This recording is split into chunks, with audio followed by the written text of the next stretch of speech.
네, 지난 주일에 우리는 출애굽기 16장 만나와 관련된 하나님의 명령과 그 의미를 함께 살펴보았습니다. 그런데 하나님은 사람이 먹고 마시는 것으로만 사는 것이 아니라 하나님과 그분의 말씀으로 말미암아 사는 존재라는 것을 우리에게 분명히 알려주시죠. 문제는 뭐냐면 사람들이 기대하는 것은 그냥 먹고 마시는 것이면 됐다라고 생각하는 이 둘의 차이가 있습니다.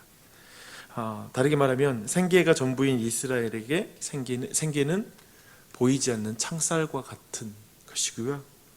하지만 생계 곧 살아갈 방도를 통해서 하나님을 본다면 그 생계는 하나님을 보는 창문이 될 것입니다. 그 부분을 지난 주일날 함께 나눴습니다.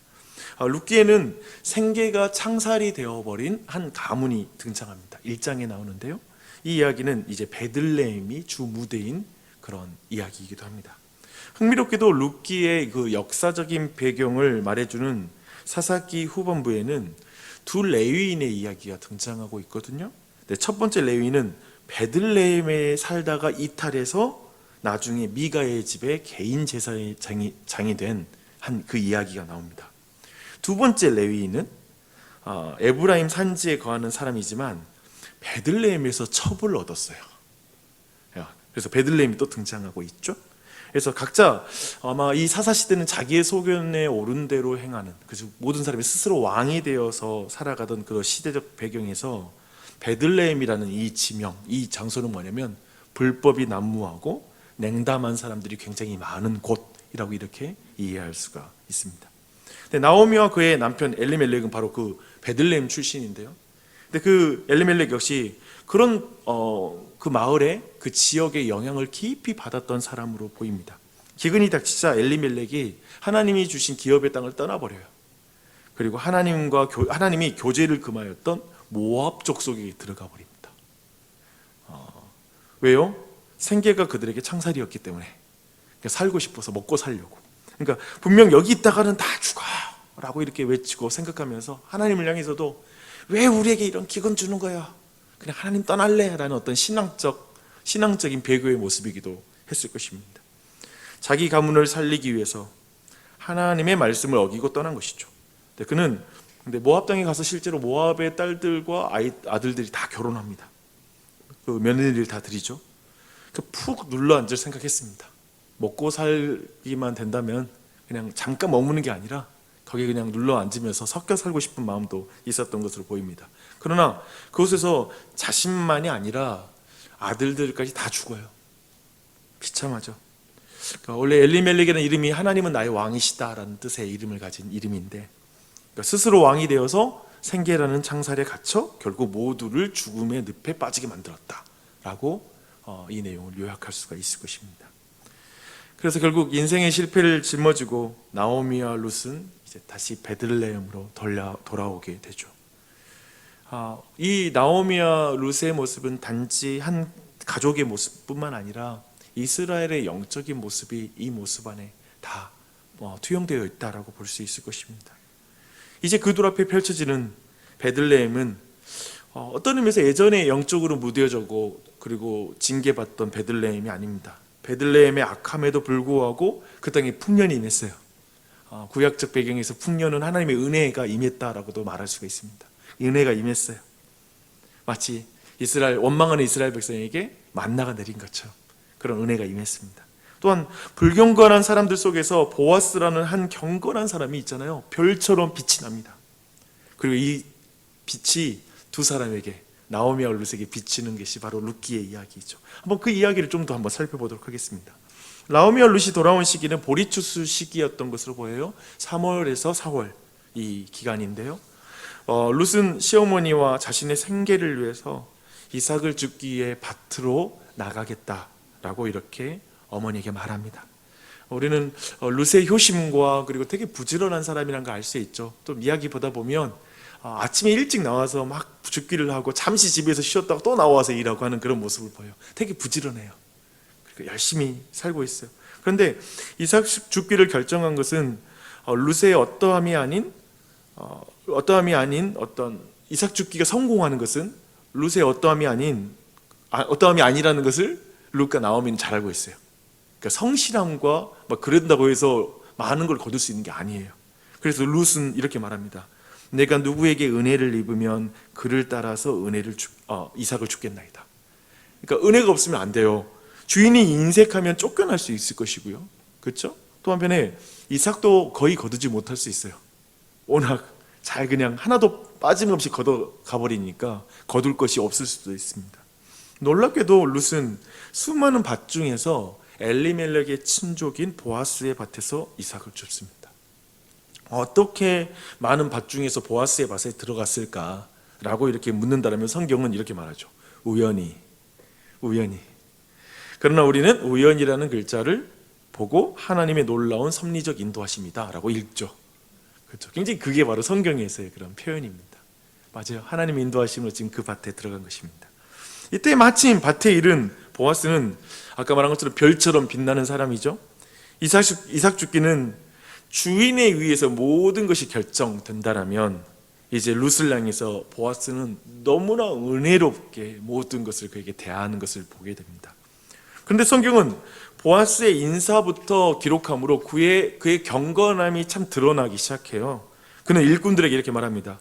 여호와께서 너희와 함께 하시기를 이라고 말합니다. 그러자 일꾼들도 여호와께서 당신에게 복 주시기를 원하나이다 라고 답하죠. 즉 하나님에 대한 어떤 믿음이 일꾼들에 대한 존중으로 이어지는 것을 우리가 느낄 수 있죠. 신앙은 그냥 하나님 앞에 이렇게 우리 오늘 이 아침에도 어쩌면 하나님과 인사하고 하나님과 교제하는 시간이잖아요. 근데 회사 가서 사람들 보고 전혀 인사도 안 해. 그렇게 드러날 수는 없죠. 자신의 일터에서 인사부터 다르죠. 그러니까 제가 보는 건 뭐냐면 제가 너무 안타까운 건데 그리스도인들 중에 그리고 교회 와서도 인사 안 하시는 분들이 있어요. 그때 개인적으로 볼 때는 그리고 제가 볼 때 성경을 아무리 봐도 그렇고 우리도 그런 말 하잖아요. 이 세상을 살 때에도 이 세상에서 그런 말 하죠. 인사성이 바라야 된다라는 말을 하기도 하죠. 그러니까 인사는 근본적으로 모든 관계와 교제의 문이에요. 인사 안 하는 것 자체가 근본적으로 관계를 맺지 않는 것이죠. 이 세상도 그러하건대 성경도 마찬가지인데 그렇게 기본적으로 교회에서 오면 딱 인사 안 하는 사람도 있어요. 참 당혹스러워요. 참 예배는 잘 드리는데 사람에게 인사 안 하는 경우 정말 깊이 고민해 봐야 돼요. 그러니까 근본적으로 이렇게 지금 축복하는 자로 지금 일터에서 먼저 서는 거죠. 보아스는 인사를 하는 거죠. 축복하는 자로 서 있는 거예요.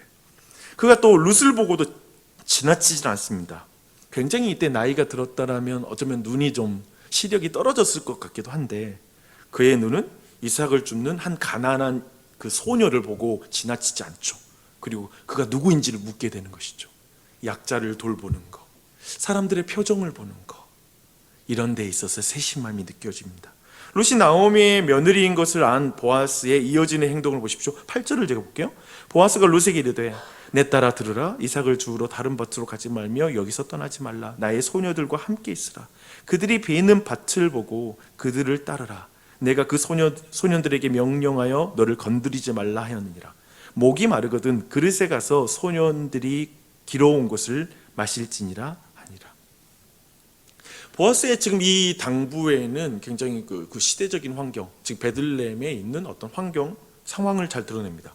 베들레헴은 여전히 있잖아요. 불경건하고 폭력이 난무하고 음란했기 때문에 남성 보호자가 없는 룻, 어떤 의미에서 또 이방인이야. 누구든지 건드려도 괜찮은 여자 정도로 생각할 수 있다는 거죠. 그렇죠? 충분히 그런 거예요. 옛날에 우리도 그랬어요. 굉장히 그 보호자가 없을 때 쉽게 건드리는 거예요. 그렇죠? 무시할 수 있는. 근데 그 상황인데 정말 위험한 상황이죠. 그래서 그는 내 밭을 떠나지 말아라. 그렇게 저는 이 말이 그렇게 은혜롭게 와닿더라고요. 내 밭을 떠나지 말아라. 또한 소년들에게 룻 건드리지 말아라 라고 이렇게 당부를 했습니다. 그는 자신의 생계의 현장에서 철저히 하나님의 말씀을 따르는 사람으로 지금 서 있죠. 보십시오. 축복하는 사람이고요. 약자를 보호하는 사람으로 그 자리에 서 있고요. 그러니까 이것을 성경은 단지 착한 사람이라고 표현하지 않는 거예요. 그가 하나님을 경외하는 사람이었습니다. 경외함으로 그 자리에 서 있는 것이죠. 그 이유는 이어지는 롯과 보아스의 따뜻한 대화, 그가 왜 경건한 사람인지가 더 드러나는 게 이어지는 대화에서 잘 드러나요. 10절 룻이 엎드려 얼굴을 땅에 대고 절하며 그에게 이르되 나는 이방 여인이거늘 당신이 어찌하여 내게 은혜를 베푸시며 나를 돌보시나이까 하니 보아스가 그에게 대답하여 이르되 내 남편이 죽은 후로 내가 시어머니에게 행한 모든 것과 내 부모와 고국을 떠나 전에 알지 못하던 백성에게로 온 일이 내게 분명히 알려졌느니라. 여호와께서 내가 행하신 일에 보답하시기를 원하며 이스라엘의 하나님 여호와께서 그의 날개 아래에 보호를 받으러 온 내게 온전한 상 주시기를 원하노라 하는지라. 그러니까 보아스는 어쩌면 당대 생계를 위해서 레위인이 임지를 떠나고 개인 사설 제사장이 되는 상황, 그리고 가문과 부모 형제를 떠나 그냥 생계를 위해서 다른 이방 민족으로 막 떠나가는 그 시대에 이방 소녀가 나오미를 돌보는 모습에 얼마나 그게 감동했는지가 잘 드러나요. 그냥 정말 그 여인에게, 그 작은 이방 모압 여인에게도 존경심을 가지고 있다는 게 되게 느껴지지 않으세요? 지금 생계를 위해 이삭을 줍는 이 작은 소녀를 보며 하나님을 보고 있는 거죠. 그리고 이 작은 소녀가, 이방 여인이 하나님을 바라보고 있다는 것도 아는 거예요. 그의 신앙도 깊이 이해하고 있는 거예요. 하나님의 마음을 느끼는 것이죠. 보아스에게 지금 추수밭은, 생계 현장은 하나님을 보는 창문이죠. 그 창문을 통해 하나님이 그 현장을 어떻게 보고 있는지, 지금 그 창문, 그 생계라는 곳을 하나님이 지금 어떻게 보고 있는지도 느끼는 거예요. 그래서 하나님이 너에게 복 주셨으면 좋겠어 라는 말은 그 표현이죠. 그래서 잘 드러내고 있습니다. 이어지는 내용, 그리고 나서 내용을 그대로 읽을게요. 제 개인적으로 성경을 해석하기보다는 그대로 읽은 게 너무 은혜되는 장면들이, 항상 물론 말씀이 그렇지만 특별히 이 말씀 그래요. 13절 루시 이르되 내 주여 내가 당신께 은혜 있기를 원하나이다. 나는 당신의 하녀 중에 하나와 같이 못하오니 당신이 이 하녀를 위로하시고 마음을 기쁘게 하는 말씀을 하셨나이다 하니라. 식사할 때 보아스가 룻에게 이르되 이리로 와서 떡을 먹으며 내 떡 조각을 초에 찍으라 하므로 룻이 곡식 빼는 자 곁에 앉으니 그가 볶은 곡식을 주매 룻이 배불리 먹고 남았더라. 룻이 이삭을 주우러 일어날 때 보아스가 자기 소년들에게 명령하여 이르되 그에게 곡식단 사이에서 줍게 하고 책망하지 말며 또 그를 위하여 곡식 다발에서 조금씩 뽑아버려서 그에게 줍게 하고 꾸짖지 말라 하니라. 룻이 밭에서 저녁까지 줍고 그 주운 것을 떠니 보리가 한 에바쯤 되느니라. 정말 은혜롭지 않으세요? 룻의 마음도 너무 이쁘고, 이 말을 왜 이렇게 이쁘게 하는지 예쁘고, 보아스도 한없이 은혜로워요. 그러니까 지금 룻이 품꾼들이 길어온 물도 먹게 해주고요, 준비한 떡으로 배불리 먹이고, 또한 품꾼들에게 이삭을 의도적으로 뽑아버리라고 말하는데, 이 또한도 야 나중에 끝나고 나서 대해가지고 하나 넣어줘 이런 말이 아니라 어떤 의미에서 굉장히 그 룻을 존중해 주면서 부담을 좀 느끼지 않도록 하는 것까지, 배려하는 생각까지 아주 어마어마하죠. 얼마나 자비로운 행동인지. 이런 보아스의 행동에서 어떤 의미에서는 하나님의 사람, 그리고 하나님의 나라의 풍성함이라는 표현이 되게 와닿는 것 같아요. 우리 되게 풍성함이라는 걸 좋아하잖아요. 단지 돈이 많은 자의 식탁에 음식의 가짓수가 너무 많다라는 의미, 물질적인 어떤 풍족함을 풍부함이라고 말하기는 좀 어려울 것 같아요. 도리어 그 안에 자비로운 사랑이 더해지자 그냥 모든 사람에게 따뜻하게 보이는 풍성함이죠. 부자를 볼 때 우리가 가진 풍성함이 아니라 자비로운 자, 하나님의 사람이 가지고 있는 그 삶의 풍성함, 우리가 추구하는 삶이죠. 우리는 단지 풍족한 삶이 아니라 풍성하길 바라죠. 지금 이 보아스의 식탁처럼 그 풍성함이 그냥 느껴져요. 그러나 그 풍성함이 가리키는 한 단어가 있습니다. 이 성경 안에. 그것은 뭐냐면 은혜입니다. 은혜라는 단어예요. 룻도 그걸 주목하고 있고요. 계속 우리는 그거 보게 돼요. 나중에 이 모든 소식을 들은 나오미가 이렇게 말해요. 그가 살아있는 자와 죽은 자에게 은혜 베풀기를 그치지 아니하는도다. 사망한 친족 엘리멜렉과 그 가족을 지금 돌보고 있다라는 의미이죠. 그런데 이 표현, 은혜 베풀기를 그치지 아니하는 자, 은혜 베풀기를 그치지 아니하는 자, 엄청 놀랍고 영광스러운 칭호죠. 여러분, 이게 기도 제목 아닌가요? 그리스도인으로서 하나님, 내가 평생에 은혜 베풀기를 그치지 아니하는 자 되게 해주세요. 와, 이거 뭐 엄청난 기도 같아요. 그리고 이게 하나님, 내 생계 현장에서 은혜 베풀기를 그치지 아니하는 자가 되게 해주세요. 근데 이게 기도 제목이겠죠, 그렇죠? 이 지점까지 오면 우리는 이 칭호에 합당한 분은 오직 우리 하나님 한 분밖에 없다는 사실을 알게 됩니다. 살아있는 자와 죽은 자에게 은혜 베풀기를 그치지 아니하시는 분은 우리 하나님이십니다. 보아스가 가리키는 분이시죠. 주 안에 사랑하는 여러분, 우리가 살고 있는 이 삶의 자리, 생계의 자리, 불경건하고 폭력이 난무하고 빼앗고 음란한 시대, 그 베들레헴 같은 세상이죠. 서로에게 무정하고 인색한 세상. 일터에 나갈 때 우리 모두 어떤 때는 외모만 단장하는 게 아니라, 오늘 내가 상처 안 받으려면 마음 단단히 해야 돼 라고 말하면서 우리 마음을 무장해야 되는 세상, 그 세상이 이 세상인 것 같아요. 때로는 그렇게 딱 마음을 무장하고 그리고 뭔가 그렇게 생계의 자리로 가면 인사하는 것도 놓치고 자리에 앉아서 그냥 내 할 일 하기에 바쁠 때가 있어요. 그 하루를 돌아보면 누구 한 사람 표정을 제대로 본 적이 없는 거예요. 그 사람 표정이 지금 슬픈지 기쁜지 그런 거 그냥 정신 쓸 시간이 없어요. 사람들의 표정을 못 읽기에 누군가를 진정으로 보살핀 적도 없는 일상을 살기도 합니다. 적절하게 대응하고 지켜줘야 되는데 보호하지 못할 때가 있어요. 일터가 생계라는 그런 창살이 될 때 나타나는 현상일 수 있는 것 같습니다. 하지만 그 자리가 하나님을 바라보는 창문이 된다면, 그렇게 된다면 우리는 보아스와 같이 반응하는 법을 배우기 시작할 것입니다. 딱 갈 때 축복하는 인사를 하는 거예요. 아유, 안녕하세요. 우리가 God bless you까지는 못하지만 마음으로는 하나님의 평안이 당신과 함께 하기를 라고 이렇게 말하는 거. 또 아침에 우리가 또 아이들을 향해서 그럴 수 있잖아요. 오늘 돌아가서 오늘 하나님이 함께 하실 거야 라고 이렇게 우리가 축복하는 사람이 되는 거. 그리고 오늘도 회사에 가서 사람들의 표정을 볼 수 있는 여유를 달라고 기도하는 거.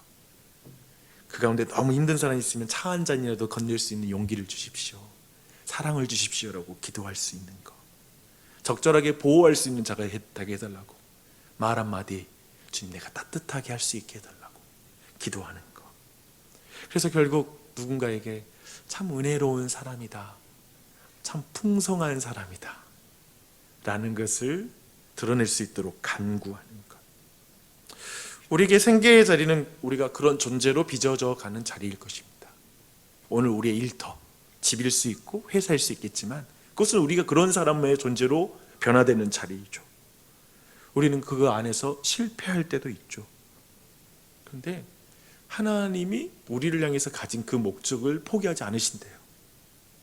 우리는 생계가 창살이 되어서 살아갈 때가 있죠. 근데 하나님께서는 우리를 그 생계가 창문이 되어 하나님을 바라보게 하는 그 사람으로 만들어가는 거, 그 목적을 하나님은 포기하지 않은대요. 그거 아세요? 나의 실패와 상관없이 하나님이 하나님의 목적을 이루는 걸 은혜라고 불러요. 이게 은혜예요. 은혜란 우리가 실패해도 하나님이 포기하지 않고 목적지까지 우리를 이끌어가는 것. 오늘도 그 일이 일어나겠죠. 그게 바로 우리의 삶의 자리이죠. 그래서 오늘도 경험하는 우리 모두가 되기를 기도했으면 좋겠습니다. 베들레헴에서 보아스처럼 우리를 빚어가소서. 베들레헴에서 보아스처럼 나를 사용하소서. 성령님 도와주세요. 성령님 함께 해주세요. 그게 이 아침의 기도입니다. 기도하겠습니다.